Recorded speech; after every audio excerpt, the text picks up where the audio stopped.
Media এবং সংবাদ মাধ্যমের মাধ্যমে অবগত আছেন যে গতকাল আমাদের জেলা শাসকের অফিস কার্যালয়ে কংগ্রেস এবং সিপিএম এর যে অশুভ ঝুট হয়েছে, সেই ঝুটের দুর্বৃত্তরা, গুন্ডা বাহিনীরা সেই জায়গাতে সেই অফিস জেলা কার্যালয়ে, জেলা শাসকের কার্যালয় অফিস সেই জায়গাতে ওনারা ভাঙচুর করেন।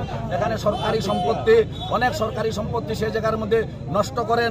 তারই বিরুদ্ধে এই সমস্ত সমাজদ্রোহীদের যাতে অবিলম্বে গ্রেফতার করা হয়, তার জন্য আমরা আজ আমাদের কৈলাসহর থানাতে আমরা সেই জায়গাতে আমরা আমাদের থানার আমাদের যিনি অফিসার রয়েছেন ওনার কাছে আমাদের নেতৃত্বরা ইতিমধ্যে গিয়েছেন। সেই জায়গাতে আমাদের ডেপুটেশন চলছে। এই জায়গাতে আমরা আমাদের দলীয় কর্মীদের নিয়ে সেই সমস্ত সমাজদ্রোহীদের যাতে অবিলম্বে গ্রেফতার করা হয় তার জন্য আমরা দাবি জানাচ্ছি। এটা বিগত কয়েকদিন আগে যে নির্বাচন, পঞ্চায়েত নির্বাচন সংগঠিত হয়ে গেছে, সেই নির্বাচনে কংগ্রেস সিপিএমের অশুভ ঝুট ওনারা জেনে গেছেন ইতিমধ্যে যে এবারে কৈলাসহরে ওনাদের নির্মম পরাজয় হচ্ছে। এটাকে ওনারা সহ্য করতে পারছেন না। তাই ভারতীয় জনতা পার্টি তো শান্তি সম্প্রীতিতে বিশ্বাসী, তাই ভারতীয় জনতা পার্টির কার্যকর্তারা কোনো উশৃঙ্খল করছে না।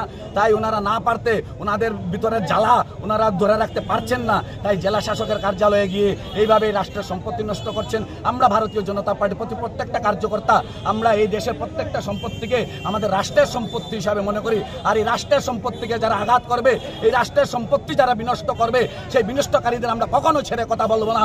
তাই আমরা সম্পূর্ণ গণতান্ত্রিক পদ্ধতিতে প্রথম পর্যায়ে আজকে আমরা সেই জায়গাতে থানার মধ্যে আমরা ডেপুটেশনে মিলিত হয়েছি। পরবর্তী সময়ে যদি সঠিক ব্যবস্থা না নেওয়া হয়, সেই সমস্ত গুন্ডা বাহিনীদের যারা এই সমস্ত অবৈধ কার্যকলাপ করেছে তাদের যদি গ্রেফতার করা না হয়, পরবর্তী সময়ে দ্বিতীয় পর্যায়ে আমরা আমাদের আন্দোলন জারি রাখবো এবং সম্পূর্ণ গণতান্ত্রিক পদ্ধতিতে আমরা রুখে দাঁড়াবো।